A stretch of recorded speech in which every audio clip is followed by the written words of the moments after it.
The top stories: President Taye Atske-Selassie says an advantageous balance created by addressing FDI challenges.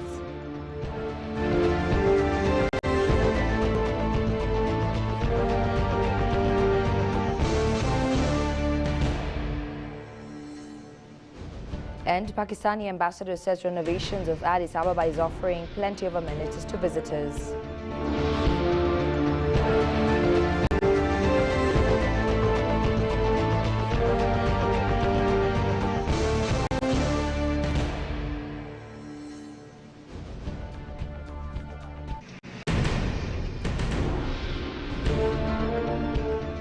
Hello and welcome to ABC with the news. I'm Tabitha John. Stay with us. Ethiopia is hosting the third edition of the Invest in Ethiopia 2025 High-Level Business Forum, a flagship event bringing together global investors, senior government officials, private sector leaders and development partners to explore transformative investment opportunities. The two-day forum, taking place from May 12 to 13 in Addis Ababa, Ethiopia, is jointly organized by the Ethiopian Investment Commission, Ministry of Finance and Development Partners Group. President Taye Atske-Selassie stated at the forum that various reforms have been made in recent years for a sustainable economic growth, attract foreign direct investment, and bring about structural alterations. The president said that this, combined with Ethiopia's favorable investment potential, will make the country a preferred destination. Taye further highlighted that Ethiopia has a vision to become the leading economy in Africa by 2030, adding that the government is trying to accentuate to the investment sector to help achieve desired outcomes.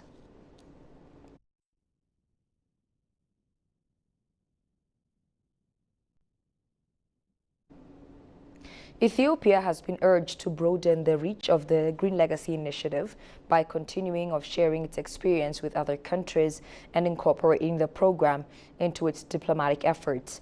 Ambassador Dina Mufti, a member of the House of People's Representative Standing Committee on Foreign Relations and Peace Affairs, emphasized that the Green Legacy Initiative presents an opportunity to build additional capacity in the diplomacy sector. According to Ambassador Dina, the initiative has been widely praised both across the continent and internationally, and Ethiopia is actively working to expand the program by disseminating its experience.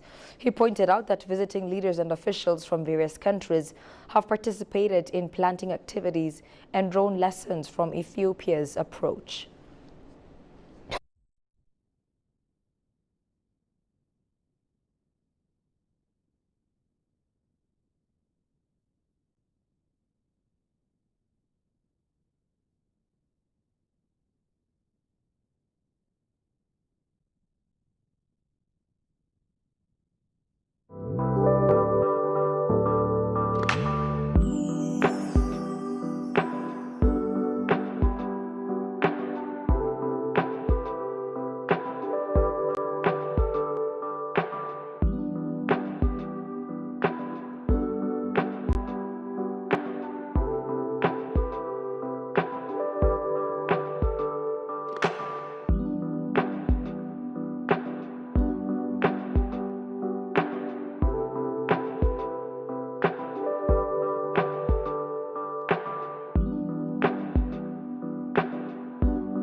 Welcome back. Pakistani ambassador to Ethiopia Atif Sharif Mian says Addis Ababa has become a more vibrant and accessible destination, offering a range of modern amenities and services to the diverse needs of visitors.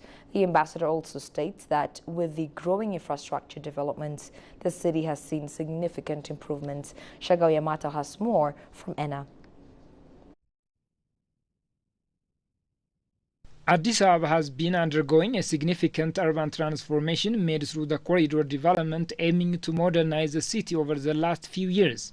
Pakistani ambassador to Ethiopia Atif Sharif Mian says infrastructure facilities in Addis Ababa have seen significant improvements. Addis Ababa's infrastructure has really improved in the last 1 year with the corridor project. The traffic bottlenecks have improved, the beauty of the city has improved, and I'm sure it will bring more foreign tourists. And a lot of Pakistani travelers are transiting through Addis Ababa, and I want to give them a message to have a 1 night or 2 night stopover in Addis Ababa, explore the city, go to the Ntoto Park, go to this Unity Park, and they will enjoy that. And the businessmen also, I think the infrastructure is improving, the electricity reliance is improving, and the ease of doing business is improving. So I think this will give more trust to them to have a business over here. The ambassador noted that Ethiopian and Pakistani cities have a lot for exchange of experience in urban transformation. I think it's a two-way process. In some aspects, your city is doing better than our cities. In some aspect, our cities are doing better.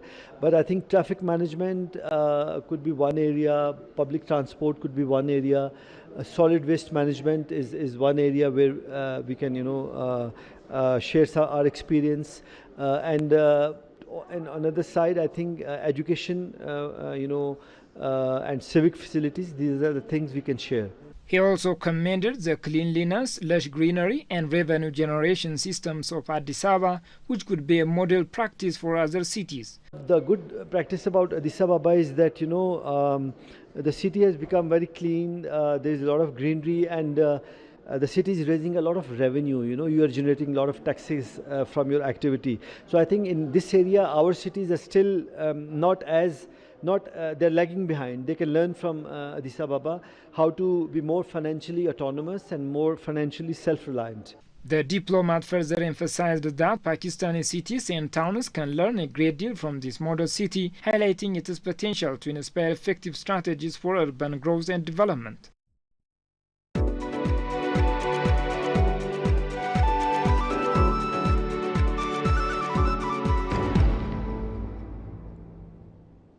Ethiopia and the Republic of Korea have reaffirmed their commitment to deepening cooperation in trade, investment, according to South Korean Ambassador to Ethiopia, Jung Kang.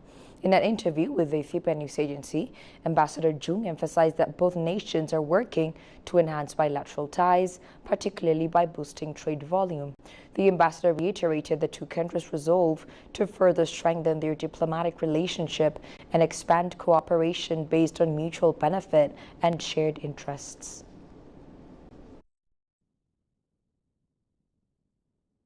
Korea and Ethiopia has been developing bilateral relations so far, and especially the Ethiopia is #1 recipient of Korean official development aid, investment relations, and also we like to develop our traditional bilateral relations into more prosperable and sustainable the relations in the future, more trade and more investment. Ambassador Jung further commended Ethiopia's ongoing contributions to global peacekeeping missions across Africa. Ethiopia has been one of the strongest supporter of peacekeeping operation in Korea. In African continent. So we admire their sacrifices and their ability, their strengths as a peacekeeping operator here. And I remember that they initiated this kind of peacekeeping operation during the Korean War, which is 1950 and 1953. And because of that participation in the Korean War, Ethiopia and Korea has become very, very special ally, and we are enjoying special friendship based on the Gangnew Battalion. The ambassador also expressed deep gratitude for Ethiopia's enduring support and reaffirmed South Korea's commitment to advancing the historic and strategic partnership between the two nations. Finally, the 2025 edition of the Africa CEO Forum has gathered 2,000 CEOs, investors and public sector leaders from 75 countries in Abidjan from May 12 to 13, 2025. The forum is the continent's premier gathering, bringing together Africa's top executives, global investors and government leaders each year. Under the theme, "Can a new deal between state and private sector deliver the continent a winning hand?" the forum is expected to focus on optimizing public-private collaboration to advance sustainable development. Discussions will center on key 3 pillars to that agenda. Amir bin Yahmet, president of the Africa CEO Forum, said that the current transactional environment gives Africa the ultimate incentive to remove the barriers still holding back its private sector, as no other alternative can match its adaptive speed, innovative capacity and strategic agility. This is the core mission of the Africa CEO Forum.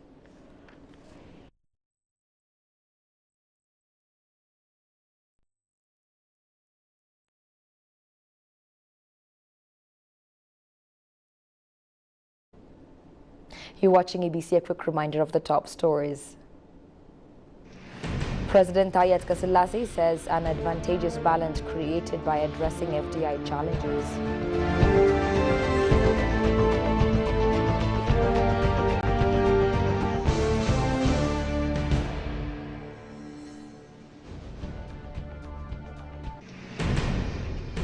And Pakistani ambassador says renovations of Addis Ababa is offering plenty of amenities to visitors.